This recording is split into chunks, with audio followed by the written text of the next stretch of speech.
Bonjour tout le monde, aujourd'hui une petite vidéo sur le chêne et ses glands.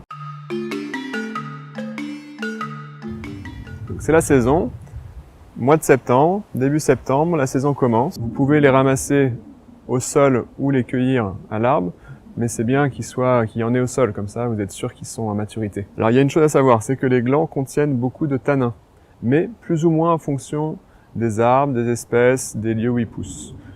Donc pour pas passer trop de temps à enlever les tanins, c'est-à-dire en cuisant à plusieurs eaux, les cuire à une eau, jeter l'eau, remettre de l'eau, cuire à une eau et encore rejeter l'eau, pour le faire le moins possible, parfois une seule fois ça suffit, et ben je vous invite à, sur place, les goûter.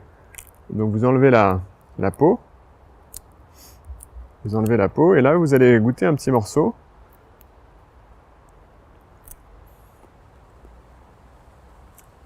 Là, par exemple celui-là, il est très agréable. Il a un goût qui se rapproche de la châtaigne crue, ce qui fait qu'il est peu tannique. Pour info, là c'est un gland de chêne pubescent. Donc il y a le chêne pédonculé, le chêne sessile, et le chêne pubescent au centre de la France et au nord.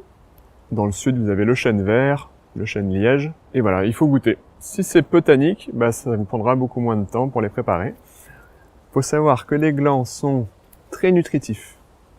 Ils contiennent des vitamines, du groupe B surtout. Ils contiennent les macronutriments, c'est-à-dire les lipides, les glucides et les protéines.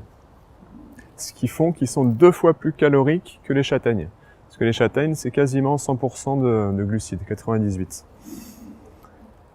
Est-ce que c'est bon maintenant, la question?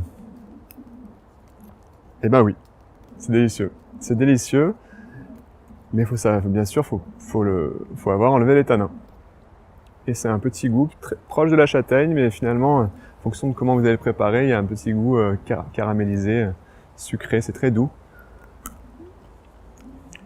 Franchement, c'est bon. Vous pouvez aussi le faire sécher et en faire du succédané de café. Donc vous allez le faire torréfier au four. Le café de gland, c'est connu, vous en trouvez même dans le commerce aujourd'hui. Et puis voilà, des glands, il y en a partout. Je vous apprends rien là. Il y en a partout. C'est vraiment l'arbre le plus présent en France, ce qui fait qu'on a potentiellement des tonnes et des tonnes de nourriture, quoi. Et puis encore une fois, c'est calorique. Donc on me demande souvent, est-ce qu'on pourrait se nourrir que de plantes sauvages? Eh ben, potentiellement, théoriquement, oui, mais il faudrait les glands, les châtaignes. D'ailleurs, il y a beaucoup de forêts qui ont été plantées de châtaigniers pour éviter les famines. Eh ben, sachez qu'il y a les glands aussi. En plus, on mangerait des orties, on mangerait du pissenlit, on mangerait de la racine de bardane, les noisettes, les noix. Pour ceux qui ont besoin de produits animaux, c'est la chasse si vous voulez. Dans tous les cas, si on veut s'amuser à faire l'expérience de se nourrir de plantes sauvages, théoriquement, potentiellement, ça pourrait être possible. Les toutes jeunes feuilles des chênes au printemps, toutes jeunes, toutes délicates, toutes tendres, genre la première semaine, sont comestibles aussi, agréables, un petit peu acidulés. En termes de propriétés médicinales, le chêne est un arbre qui contient beaucoup de tanins, ce qui fait qu'il sera médicinal de par ses tanins, c'est-à-dire qu'on va l'utiliser pour les irritations, les inflammations de la gorge, les aftes, on va l'utiliser pour aussi désinfecter au niveau vaginal, par exemple pour les pertes blanches un peu odorantes. On va l'utiliser pour les diarrhées.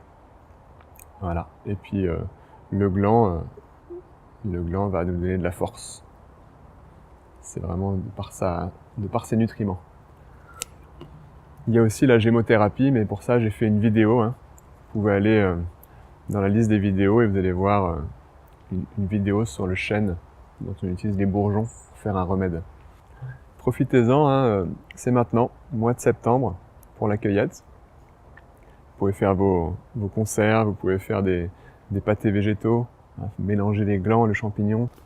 Dans mon livre Cueilleur urbain, j'ai aussi mis une recette de conservation des glands dans le vinaigre, une sorte de pickles de glands. Si la vidéo vous a plu les amis, je vous invite comme d'habitude à la partager. Si vous voulez les recevoir régulièrement, vous pouvez vous abonner à la chaîne YouTube.